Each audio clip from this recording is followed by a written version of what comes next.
A WTF, atual WT, retrata o Taekwondo como tendo evoluído das antigas artes marciais coreanas. Contudo, alguns estudiosos coreanos e estrangeiros se opõem a esse retrato e fornecem evidências de que o Taekwondo, de fato, evoluiu a partir das artes marciais japonesas e em menor escala das artes marciais chinesas. No entanto, mesmo com tais evidências, a posição de muitos líderes ainda permanece focada na história inventada no passado, que inclusive posteriormente foram desmentidas pelo próprio general Choeong-il.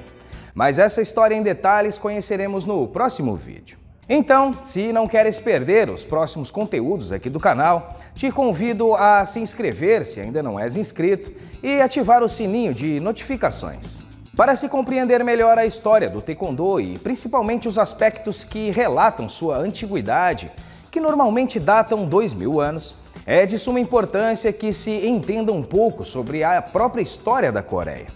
No ano passado, publiquei 5 vídeos contando resumidamente a história do país, desde os primeiros surgimentos até sua divisão no paralelo 38, em Coreia do Sul e Coreia do Norte. E caso ainda não os tenha assistido, compartilharei o link para a playlist ao final deste vídeo.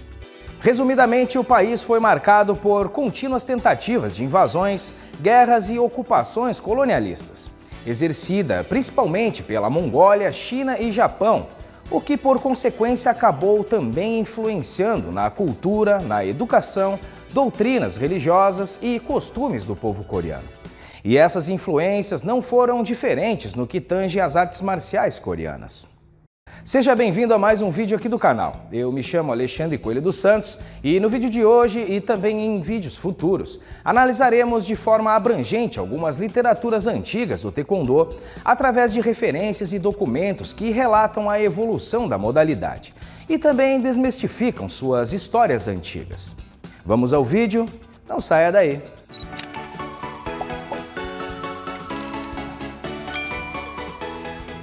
O Taekwondo nasceu após o fim da Segunda Guerra Mundial e passou a sua infância num período em que a Coreia do Sul vivenciava momentos turbulentos, sendo administrada por governos autoritários e ditatoriais.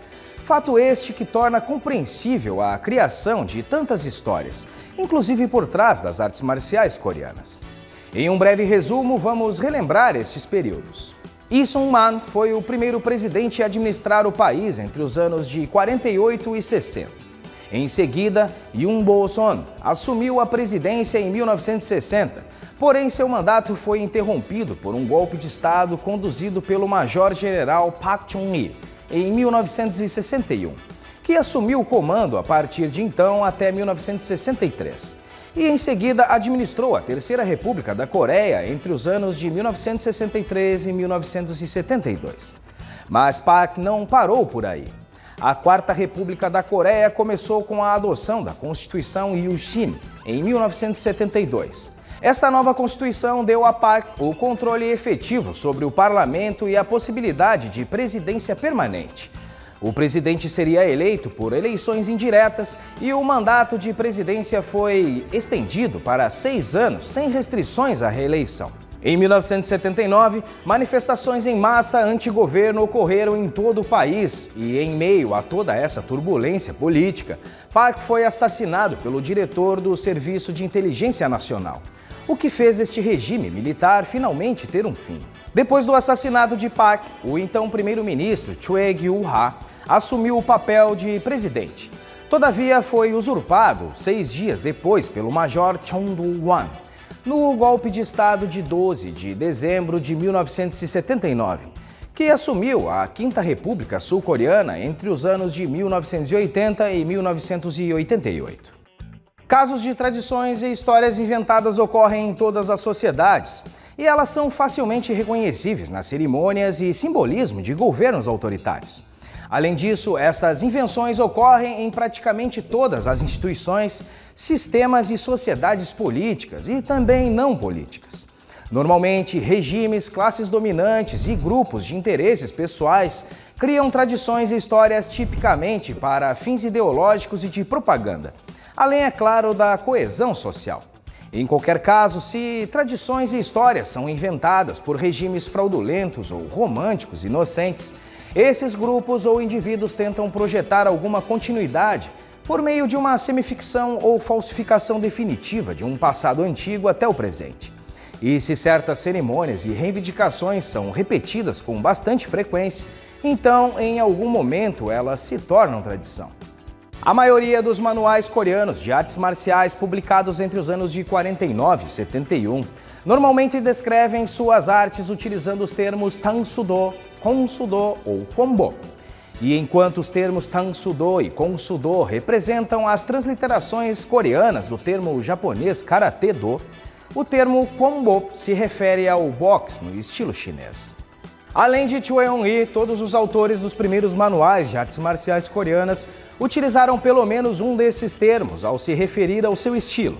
Todavia, desde sua primeira publicação, Choi se referiu à sua arte como Taekwondo e foi o primeiro a cunhar de fato a palavra. Logo após a liberação da Coreia do domínio colonial japonês em 1945, as 5 kwans originais foram fundadas e eram as seguintes: Chongnokwan, Songmukwan, Mudokwan, Choson Yonmukwan e a YMCA Kwonbokbu. Já a escola de Choi Eun-hee, a Odokwan, até 1954 não havia sido fundada.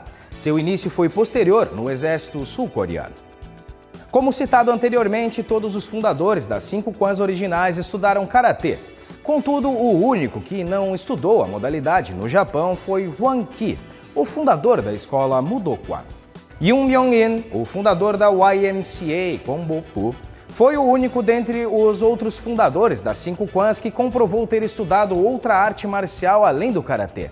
Como Kang e Lee afirmam, as evidências mostram que Yoon estudou o Kwan Fa chinês quando criança na Manchúria. Choi Eun-hee admitiu ter estudado karatê no Japão e afirmou também ter aprendido Taekwondo quando criança. Mas veremos com mais detalhes essas afirmações no próximo vídeo. Mais tarde, Hwang Ki também fez uma série de declarações sobre as artes marciais que ele supostamente aprendeu na juventude. Contudo, suas afirmações permanecem fortemente contestadas. Com exceção da Songmukwan, todas as escolas originais desenvolveram seus próprios manuais de artes marciais, que foram publicados por seus fundadores ou estudantes talentosos. Esses manuais fornecem evidências vitais das primeiras técnicas e atividades do Taekwondo, bem como sua íntima relação com o karatê japonês. E baseado nessas evidências e publicações, em vídeos futuros analisaremos os conteúdos técnicos e as características significativas desses manuais, incluindo uma explicação da época, quanto à importância das formas no karatê e também no Taekwondo. As formas descritivas na literatura antiga da modalidade também serão consideradas. E, finalmente, tentarei resumir todas as evidências disponíveis e concluiremos com isso que o Taekwondo antigo foi, em grande parte, um produto do Karate Shotokan de Funakoshi, e não um descendente das antigas artes marciais coreanas. Todos os vídeos que darão continuidade a este tema serão disponibilizados em uma nova playlist aqui do canal, titulada As Evidências das Raízes do Taekwondo. Bom, o vídeo de hoje fica por aqui. Um grande abraço e até a próxima!